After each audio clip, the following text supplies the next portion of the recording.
Hey everyone, welcome back to Learner's World. Today's video is going to be over spicing up your writing. Keep in mind this isn't every way to spice up your writing. It's just a small handful of ways that can help you spice your writing up. And it's just going to be short explanations of how these might help you to spice up your writing.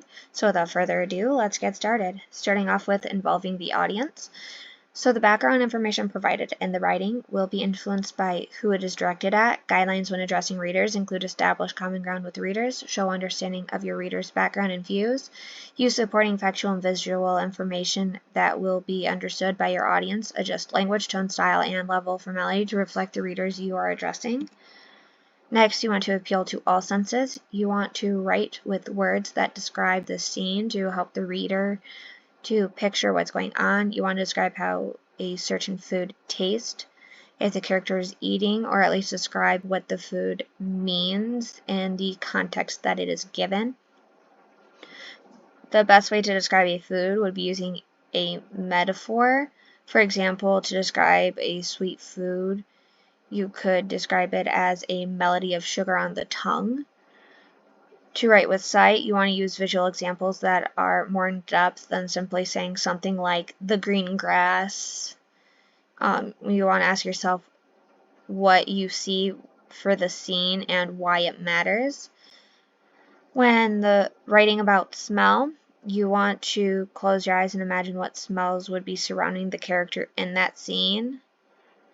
When writing about sound, an onomatopoeia would be a great way to do so.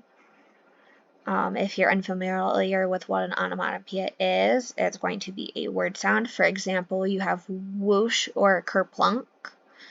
When writing about touch, some good ways to go are describing the temperature and texture of things that are in the scene you are currently writing about.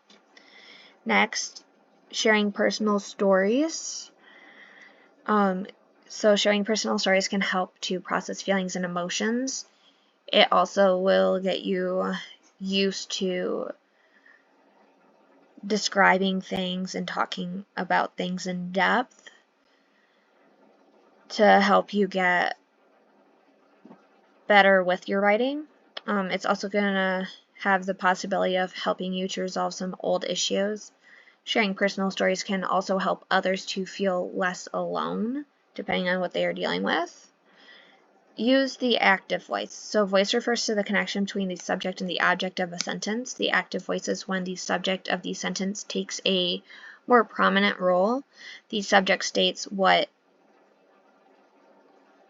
does the action or who is doing the action. One example would be Tim went to the grocery store. So in that sentence, Tim is doing the action because he's going to the store. Vary sentence length. If sentences and a row are all the same length, it creates a boring, repetitive rhythm. By varying the sentence length, it creates a more natural sounding rhythm. An example of what not to do are customers love this place because it has the cheapest prices and the friendliest staff they've ever met. A better way to go about it would be customers love this place. It has the cheapest prices around, plus they hire the friendliest staff. Reader interactions. While writing, have someone read it for feedback. You may also want several people to read it simply for the fact that we all have different interpretations of the things that we are reading about. By getting this feedback, it will help the author to shape future pieces they write. Next, use cultural references. Cultural references, especially in rhetoric writing, allows the writer to convey complex ideas, values, and emotions. Though you want to use cultural references sparingly and thoughtfully so as not to overwhelm or alienate your readers, you also want to understand the cultural context and the significance of the reference. Make sure to consider your audience so you can tailor your references accordingly. Journaling. Daily journaling can help because it gets you to think more about the writing and less about the outcome.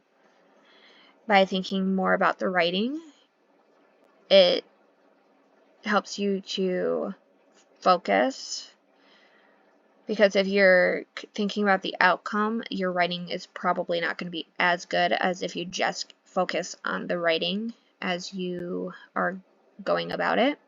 Journaling also has no set rules. With journaling, you can write about anything from what you did that day to your emotions about something. So something someone said really bothered you, write about it and explain, if it's to yourself, explain to yourself why you were so bothered about it, or if somebody else is going to see it, it's a way for them to understand why you were so bothered by something that another person said. Next, you want to also vary your vocabulary. A thesaurus is a great tool in this case. A thesaurus will help you to find synonyms so as not to have too many repetitive words.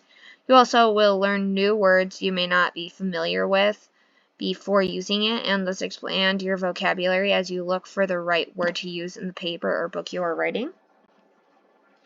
You also want to avoid cliches. So a cliche is going to be an overused phrase or expression that has lost its originality and appeal over time. Cliches can be found very boring to the reader. By avoiding cliches, it allows for your writing to become more original and authentic. That's all I have for today's video. I hope y'all enjoyed. If you did, please hit the thumbs up button below. And if you have a topic you would like to learn more about in the future, please leave it in the comment section below, and I will get to it at some point. Have a good day.